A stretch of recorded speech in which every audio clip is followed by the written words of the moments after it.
Y oramos. Señor Dios Padre eterno, gracias te damos, Señor, por los hermanos aquí presentes. Gracias, Señor, por la exposición de tu palabra que brevemente vamos a hacer en un momento. Gracias, Señor, porque tú has tenido a bien que tengamos libertad, así como hoy, para reunirnos, Señor, disfrutar de la coinonía entre los hermanos, alabarte, adorar tu santo nombre, Señor, y estudiar acerca de cuál es tu voluntad para cada uno de nosotros. Ayúdanos, Padre, que continuemos así.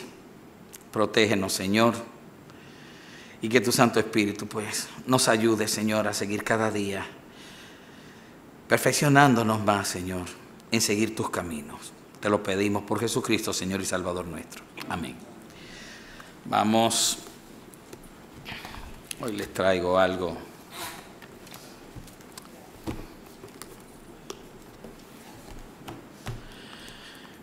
Vamos a abrir nuestras Biblias en Primera de Pedro, capítulo 5, verso 5.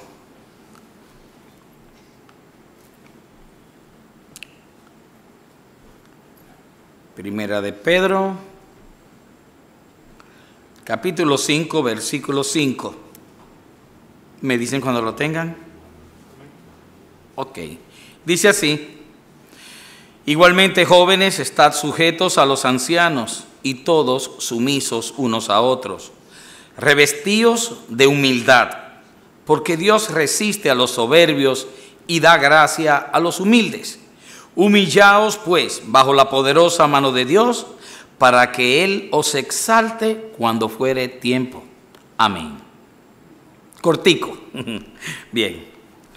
Pues miren, me acuerdo que la semana pasada estaba nuestro hermano Eddie Jesús predicándonos acerca de lo que decía la primera de las bienaventuranzas de nuestro Señor Jesucristo en el Sermón del Monte, que está en Mateo capítulo 5, el verso 3.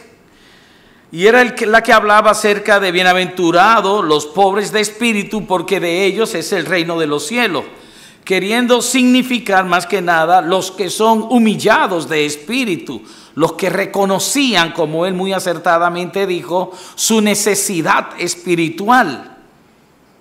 Y esa es una necesidad, por cierto, que es constante entre todos los cristianos, ya que todos, sin excepción, tenemos continua necesidad espiritual de Dios en nuestras vidas. Ninguno de nosotros puede decir, ya llegué, ya estoy conforme. No, tenemos que estar siempre buscando de Dios.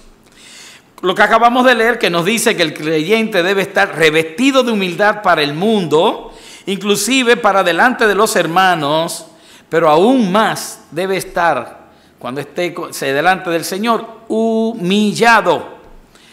Y no podemos perdernos en este asunto de la humillación, ni dejarlo a un lado, ya que su importancia es vital para nuestra vida espiritual. Y aunque muchos no lo saben, grandes sucesos en la Biblia ocurrieron a personas que se humillaron delante de Dios. Grandes sucesos. Esta noche mi deseo no es el de predicar, sino el de traer una enseñanza por medio de la palabra, haciendo que ella nos hable a cada uno de nosotros, claro, a nuestros corazones. Y yo lo único que voy a hacer son pequeñas intervenciones para hacer algunas observaciones puntuales, solamente. Y espero que el Señor nos guíe en esto. Esto es un pequeñito ejercicio, más bíblico que otra cosa. Y vamos a iniciar diciendo qué es humillarse. Según el diccionario, la definición de humillarse es herir el amor propio o la dignidad, abatir nuestro orgullo, rebajarnos voluntariamente ante determinada situación o persona, hacer actos de humildad, bajar, inclinar la cabeza o hasta el cuerpo en señal de acatamiento, abatir el orgullo, la altivez, y una palabra que me gustó mucho es empequeñecerse, es hacerse chiquitito, cuando tenemos que reconocer la grandeza del otro y en este caso la grandeza de Dios. ¿Cuán chiquititico podemos hacernos, Y lo contrario a la humildad, pues es el orgullo, la soberbia, la arrogancia y la altivez. Y acabamos de leer ahora mismo que Dios resiste a los soberbios y da gracia a los humildes. Y ese da gracia significa que da el favor de Dios, la gracia de Dios. ¿Está con quiénes? Con los humildes, por eso de ellos es el reino de los cielos. Porque tienen una entrada abierta, ¿a través de qué? De la humillación. Vamos a pasar a ver rapidito 7 puntos acerca de la humillación según las Escrituras. Se lo voy a ir diciendo y ustedes lo van a ir viendo perfectamente en cada una de estas lecturas. El primer punto es que el que se humilla será, ¿cómo? Pues se lo saben, yo mejor, ¿verdad? El que se humilla será enaltecido. Mateo 23:2, el mismo Jesucristo, ¿se acuerdan ese pasaje que es el del fariseo y el publicano? Dice, porque el que se enaltece, que es el que se sube, el que se enorgullece, será humillado, quebrantado. Y dice, y el que se humilla será enaltecido. Eso ahí no es una tesis, es una ley divina. Y habla de una universalidad. Y lo que acabamos de leer, humillaos bajo la poderosa mano de Dios para que Él os exalte cuando fuere tiempo. La lectura con la cual nos iniciamos. Sin humillación no hay arrepentimiento. ¿Sabían eso? Lo primero que hace un pecador es que se reconoce pecador, se arrepiente de su pecado mediante la humillación a sí mismo. Entonces, sin humillación no hay arrepentimiento, pero tampoco hay salvación. Y mucho menos comunicación con Dios. Porque Dios solamente acepta que lleguen hacia Él, ¿quiénes? Los humildes. Los humildes. Los altivos, los arrogantes, los orgullosos, Él no oye sus ruegos, dice en la palabra. No los escucha Jehová. Ese es el primer punto. El que se humilla será enaltecido. Yo le puedo decir que el título que le buscamos a esto es el poder en la humillación. Y normalmente ustedes saben que en el mundo en que vivimos, el que se humilla, pues ya ustedes saben lo que le toca. Nada. La gente lo pisa, lo patea, pero no en las cosas espirituales. En las cosas carnales sí, pero en las cosas espirituales no. Y esto de la humillación también tiene que ver con una actitud del creyente. Por eso dice claramente, revestíos de humildad. Eso es todo lo que tú estás conformándote por fuera, debe estar de humildad. Segundo punto, la humillación restaura. Segunda de Crónicas 32:24 dice, en aquel tiempo Ezequías enfermó de muerte y oró a Jehová, quien le respondió y le dio señal. Más adelante dice, mas Ezequías no correspondió al bien que le había sido hecho, sino que se enalteció su corazón y vino la ira contra él y contra Judá y Jerusalén. Pero Ezequías, después de haberse enaltecido su corazón, se humilló él y los moradores de Jerusalén, y no vino sobre ellos la ira de Jehová en los días de Ezequías. ¿Vieron cómo la actitud de Dios inmediatamente? Este hombre se enalteció, la ira de Dios contra él y contra todos sus seguidores, porque él era ejemplo para los demás. Y lo dice claramente. ¿Por qué? Porque también esa ira iba contra Judá y Jerusalén. Pero todos ellos después se volvieron atrás. ¿Y qué hicieron? Se humillaron delante de Dios. Eso es lo que dice. Él y los moradores de Jerusalén se humillaron. Inmediatamente, ¿qué hubo? Un cambio en la acción que Dios planificaba tomar contra él, contra Judá y contra Jerusalén. ¿Qué hizo el cambio? Que se humilló. ¿Hay poder en la humillación? Bien.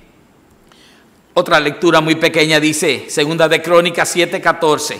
Y ya esto no es historia, esto es, lo dice el Señor. Si se humillare mi pueblo sobre el cual mi nombre es invocado, y oraren y buscaren mi rostro, y se convirtieran de sus malos caminos, entonces yo oiré desde los cielos y perdonaré sus pecados y sanaré su tierra. Vuelvo y les digo, la humillación restaura. Restaurar no es más que volver otra vez a la situación original en que se estaba anteriormente. Él iba a sanar la tierra que se había enfermado. ¿Por qué? Porque ellos se habían vuelto en contra de Dios. Ellos no atendían a Dios, eran soberbios, altivos. Y el Señor sencillamente dice, bueno, pues tomaron sus malos caminos y las consecuencias son esas. Pero si mi pueblo se humillare, miren la condición, aunque a partir de la humillación lo otro les sobreviene, ¿qué? Buscar en mi rostro, se convirtieren de sus malos caminos, entonces yo los oiré desde los cielos, perdonaré sus pecados y sanaré su tierra. Dios restaura al pecador cuando éste se humilla. Se restablece entonces la comunicación que se tenía originalmente con Dios. Cuando un creyente peca, nos separamos nosotros de Dios. Cuando nosotros volvemos apesadumbrados por nuestro propio pecado, arrepentidos y humillados delante de Dios, Dios nos restaura otra vez. No hay que hacer más nada. Tercer punto, en la humillación Dios responde. ¿Cómo? Sí, cuando nosotros nos humillamos recibimos respuestas de Dios. Daniel 10:2 dice, en aquellos días yo, Daniel, estuve afligido por espacio de 3 semanas. No comí manjar delicado, ni entró en mi boca carne ni vino, ni me ungí con ungüento hasta que se cumplieron las 3 semanas. O sea que él estaba haciendo una especie de ayuno, ¿verdad? Más adelante en el 12 se le presenta un enviado por Dios mismo que le dice, entonces me dijo, Daniel, no temas, porque desde el primer día que dispusiste tu corazón a entender y a humillarte en la presencia de tu Dios, fueron oídas tus palabras, y a causa de tus palabras yo he venido. Nuestras súplicas, nuestras oraciones solamente son escuchadas por Dios si éstas se hacen con una actitud humilde delante de Dios.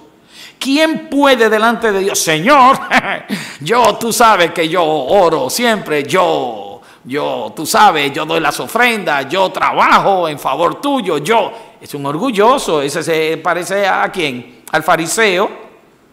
Esa no era la actitud y Dios lo rechazó. Sin embargo, el otro, ¿qué decía el otro? Sé propicio a mí que soy pecador, ¿cierto? O sea, se recibe respuesta. Dios no oye a la persona altiva, al orgulloso, no lo oye. En cambio, una oración hecha con humildad, con verdadera humildad, el Señor sí la va a escuchar. Sus oídos están prestos para escuchar ese tipo de oración. Vale aclarar un detalle en todo esto, y que es el cuarto punto. El humillarnos no es religiosidad, no es un mecanismo, no es una fórmula para nosotros intentar doblegar a Dios. No, la humillación nuestra solamente puede ser de una sola manera, y debe ser auténtica y sincera. Solamente. Eso no puede uno premeditarlo y decir, y me voy a humillar. No. Tú puedes tomar la decisión de humillarte delante de Dios, pero tú no puedes falsear tu humillación delante de Dios. No puedes. ¿Por qué? Porque el Señor ve los corazones, no la apariencia de lo que tú quieres aparentar.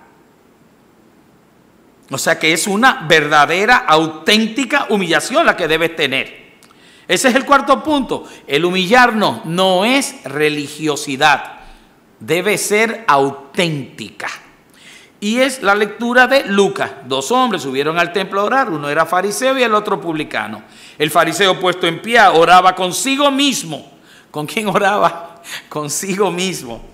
De esta manera: Dios, te doy gracias porque no soy como los otros hombres, ladrones, injustos, adúlteros, ni aun como este publicano. Ayuno 2 veces a la semana, doy diezmo de todo lo que gano.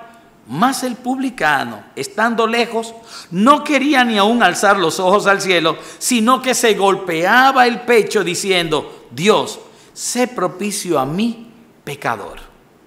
Y dice el mismo Señor Jesucristo: os digo que éste descendió a su casa justificado antes que el otro. Porque cualquiera que se enaltece será humillado, y el que se humilla será enaltecido. Sigue lo mismo. Quinto punto. Dios valora sobre muchas otras cosas el que tú te humilles en su presencia. Salmo 51, 17, ¿qué dice? Los sacrificios de Dios son el espíritu quebrantado. ¿Qué es quebrantado? Humillado. Más adelante lo dice: al corazón contrito y humillado no despreciarás tú, oh Dios. Yo veo en esto una cosa hermosísima. ¿Por qué? Porque lo que me está indicando es que hay una vía segura, muy cierta, para que nosotros podamos tener acercamiento a Dios, humillándonos. Verdaderamente Dios toma muy en cuenta nuestra humillación y la coloca en primer orden. Fíjense que la coloca inclusive antes que los sacrificios. Aún antes que los sacrificios mismos. Dice: no, eso no es importante. Lo que es importante es un corazón contrito y humillado, afligido. Me gusta. El sexto punto: Dios valora tus lágrimas. Y bueno, vamos a buscar pimienta para llorar no funciona así tampoco. Segunda de Crónicas 34, 27 dice: y tu corazón se conmovió y te humillaste delante de Dios al oír sus palabras sobre este lugar y sobre sus moradores. Y te humillaste delante de mí y rasgaste tus vestidos y lloraste en mi presencia. Yo también te he oído, dice Jehová. O sea que el Señor mismo es quien pone en todo esto una actitud. Y quise separarla, ¿por qué? Porque las lágrimas en realidad son el resultado de una auténtica aflicción del alma, de una humillación de la persona. Y son valiosas porque es cuando nosotros abrimos nuestro corazón con nuestras emociones, con nuestros sentimientos y con nuestras razones. O sea que la humillación no es algo frío, no es algo que tú puedas calcular, es algo que tú tienes que, al abrir tu corazón, debe salir espontáneamente, porque así lo sientes. Porque el Espíritu Santo ha hecho un trabajo en tu vida para que tú puedas sentirte de manera tal que tú vayas delante de la presencia del Señor a humillarte.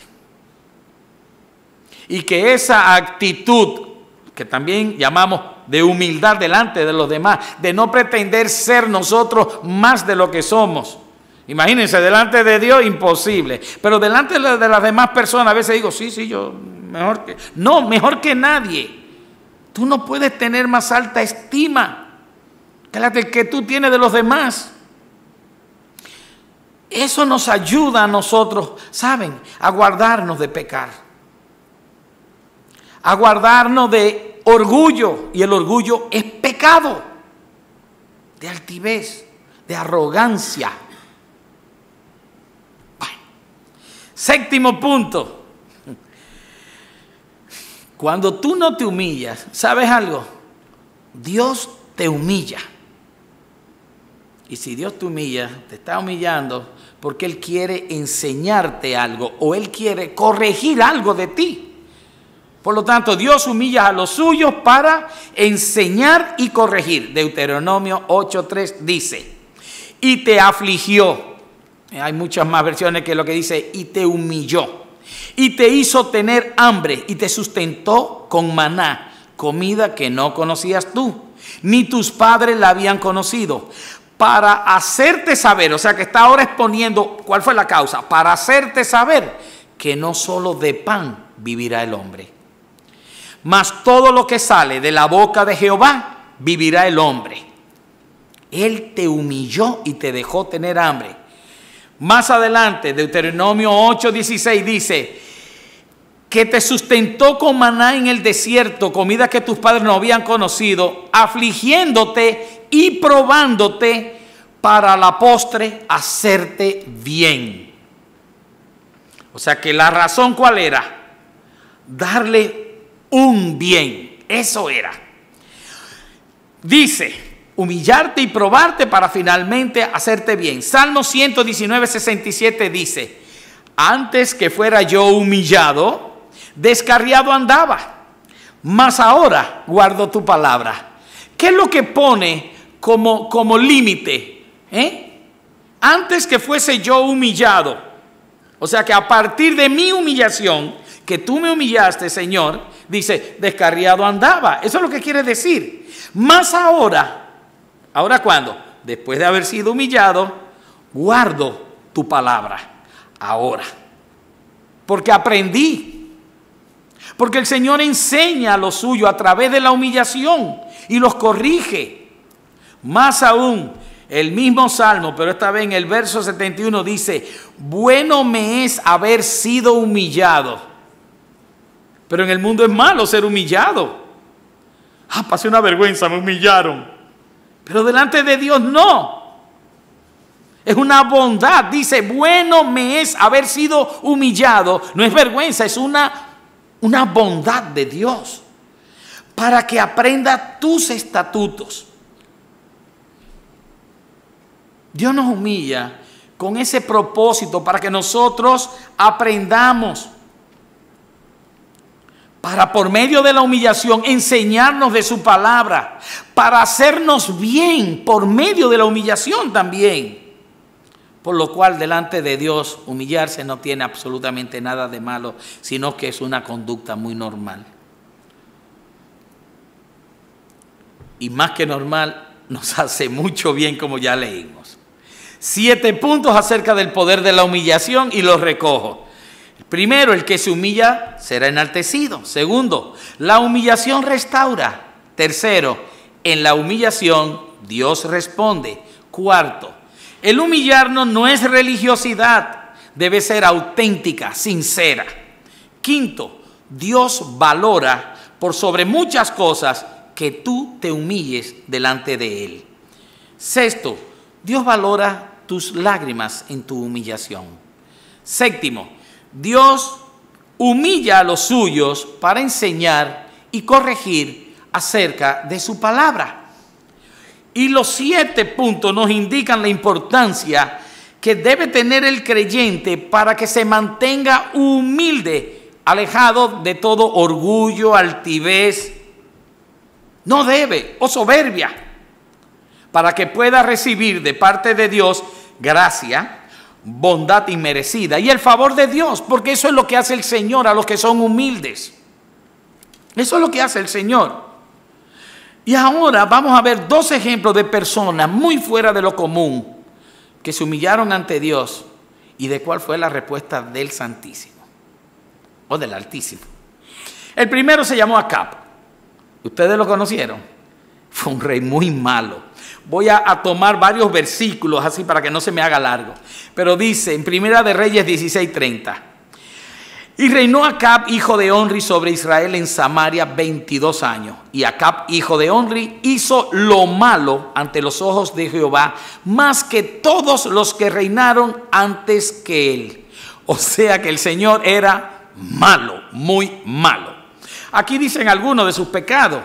En el 31 dice, porque le fue ligera cosa andar en los pecados de Jeroboam, hijo de Nabat, y tomó por mujer a Jezabel, hija de Ed-Baal, rey de los Sidonios, y fue y sirvió a Baal y lo adoró, e hizo altar a Baal en el templo de Baal que él edificó en Samaria, e hizo también Acab una imagen de la diosa Acera, haciendo así Acab más que todos los reyes de Israel que reinaron antes que él, para provocar la ira de Jehová, Dios de Israel. Cuando Dios ve toda esta actitud de este hombre, le hace saber y le dice, he aquí yo traigo mal sobre ti y barreré tu posteridad y destruiré hasta el último varón de la casa de Acab, tanto el siervo como el libre en Israel. Y pondré tu casa como la casa de Jeroboam, hijo de Nabat, y como la casa de Baasa, hijo de Ahías, por la rebelión con que me provocaste a ira y con que has hecho pecar a Israel. De Jezabel también ha hablado Jehová diciendo, los perros comerán a Jezabel en el muro de Jezreel. Y así va diciendo una serie de cosas que le iba a acontecer. Pero más adelante dice, él fue en gran manera abominable, caminando en pos de los ídolos, conforme a todo lo que hicieron los amorreos, a los cuales lanzó Jehová de delante de los hijos de Israel. Y sucedió que cuando Acab oyó estas palabras, rasgó sus vestidos y puso cilicio sobre su carne, ayunó, durmió en cilicio y anduvo humillado. Porque todo eso eran expresiones de humillación. Por lo tanto, él anduvo en todos esos aspectos, dice, humillado. ¿Cuánto tiempo? No sabemos. Pero entonces vino palabra de Jehová a Elías Tisbita, diciendo, ¿no has visto cómo Acab se ha humillado delante de mí? Pues por cuanto se ha humillado delante de mí, no traeré el mal en sus días. En los días de su hijo traeré el mal sobre su casa. O sea, se iba a ver que el hijo también iba a ser igual que el padre, hijo de lobo, lobito.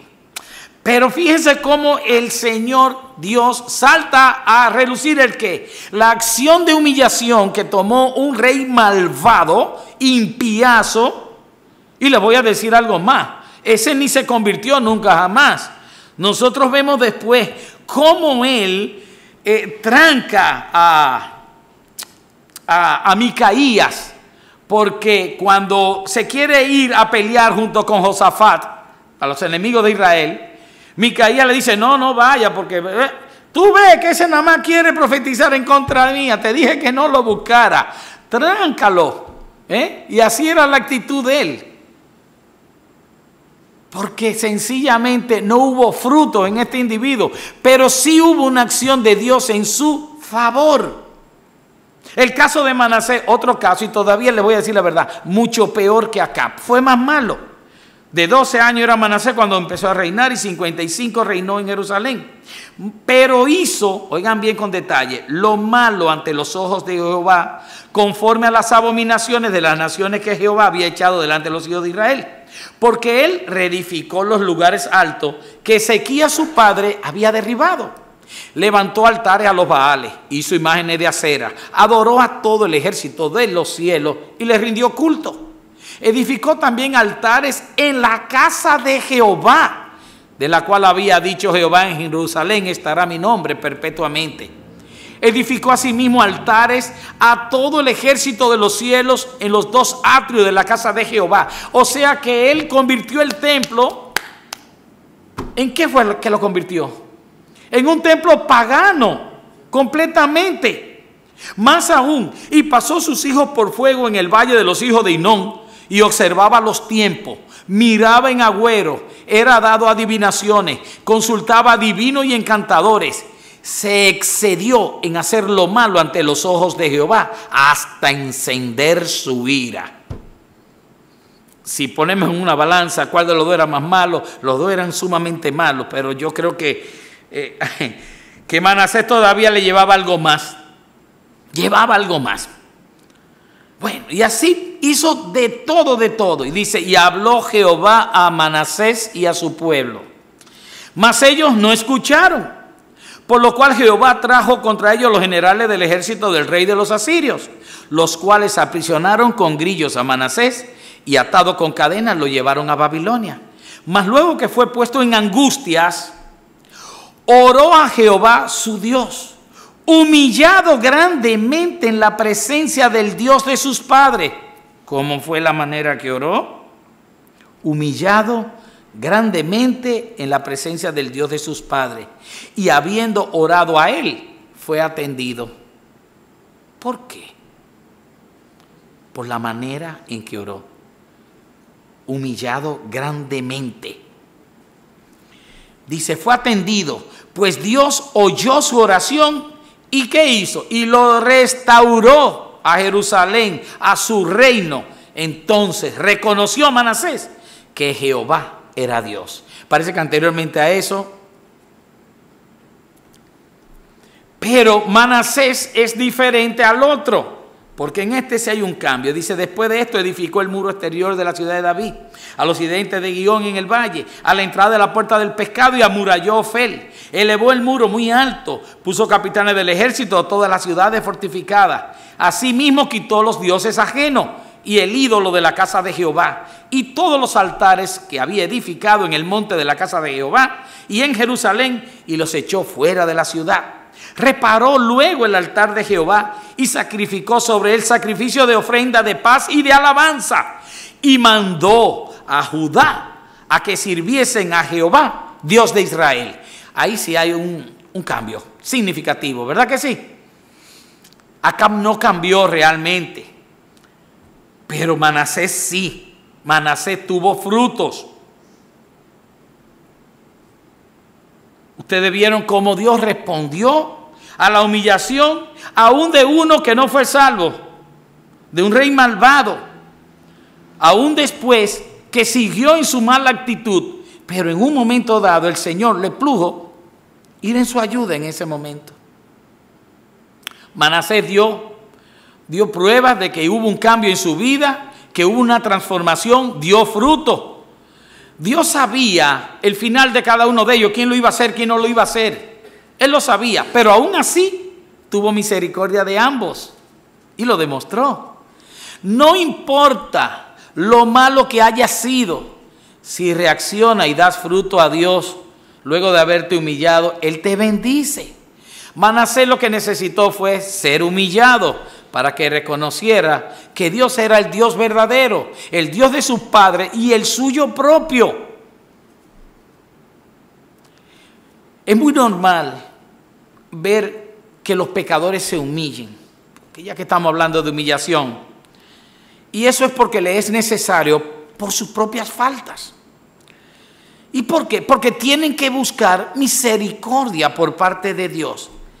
Pero hay un caso en que un hombre justo se humilló ante Dios, y no por sus propias faltas, ya que no tenía ninguna, sino por las transgresiones de los demás. Y lo hizo procurando las misericordias de Dios, y no para sí mismo, sino para el mundo. Y este hombre fue Jesús, aquel que sufrió la mayor humillación. En este caso, aunque hubo la humillación delante de Dios, también la hubo delante de los hombres. Y aquí se ven las dos. Dice que se despojó de sí mismo, tomando la forma de siervo, haciéndose semejante a los hombres, nos dice Filipenses 2. Y hallándose en forma de hombre, la misma palabra dice, se humilló él mismo, haciéndose obediente hasta la muerte y muerte de cruz. Por lo cual, ¿por lo qué? Por esa humillación, dice, Dios también lo exaltó hasta lo sumo. No les dije que era una ley, que el que se humilla será exaltado. La mayor humillación fue la de Jesucristo, pero también ha sido la mayor exaltación. Y dice eso, que lo exaltó hasta lo sumo, o sea, hasta lo máximo, hasta lo más alto. Y le confirió el nombre que es sobre todo nombre, para que en el nombre de Jesús se doble toda rodilla de los que están en el cielo y en la tierra y debajo de la tierra. En el cielo los seres angelicales, aquí su creación, y abajo en los infiernos, en el averno. Todo el mundo se doblará su rodilla delante de Jesucristo. Esa es la humillación más extraordinaria. Dios, el Verbo, encarnándose, Él se humilló. Y la más poderosa, ¿por qué? Porque por medio de esa humillación se nos dio redención y vida eterna a cada uno de nosotros. ¡Wow! ¿Se obtiene o no se obtiene mediante la humillación? ¿Hay poder o no hay poder? Esa humillación delante de Dios, de Él, hacerse hombre, vivir y morir como hombre y cargar una culpa que no era de Él, fue la humillación delante del Padre, hasta sufrir la muerte en cruz. Pero esa humillación le valió, como ya le dije, el que Él fuera exaltado hasta lo sumo, número uno. Y número dos, el poder de esa humillación se transmitió a todos nosotros. todos nosotros, por la humillación de un hombre, del Verbo encarnado. Tiene poder, tiene poder.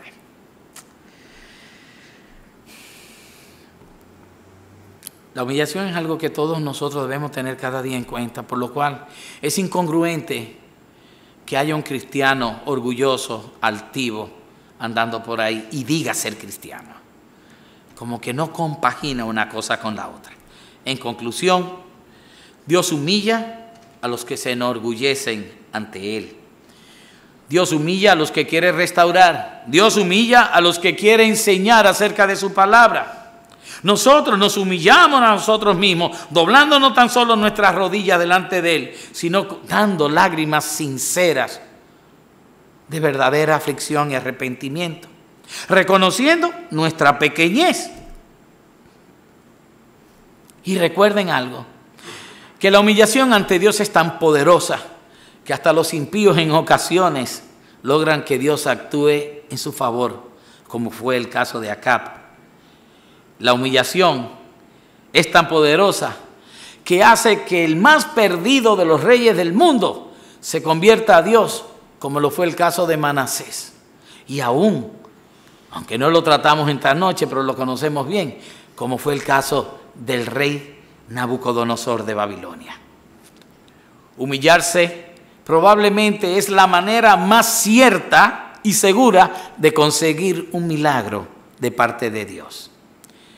Y por último les diré, nunca, un cristiano nunca estará en una posición más fuerte que cuando está de rodillas, humillado y en oración delante de Dios. Humillaos pues, hermanos, bajo la poderosa mano de Dios, para que Él os exalte cuando fuere tiempo. Amén. Oremos. Señor, tu palabra es la que nos habla, Señor. Tu Santo Espíritu, bueno, pues nos ayuda a entenderla, a comprenderla. Y más que nada, a que nosotros la pongamos por obra, que la afirmemos y afiancemos en nuestro corazón. Ayúdanos, Padre, a andar humildemente entre todos, a ser ejemplo de humildad. Pero más que nada, Señor, a tener esa capacidad tan hermosa de humillarnos delante de ti, Padre, y hacerlo de todo corazón, sinceramente, Señor, auténticamente. Bendice, Señor, a todos los que han escuchado este corto estudio acerca de la humillación, Señor, y que podamos ponerlo por obra. Te lo pedimos por Jesucristo, Señor y Salvador nuestro. Amén.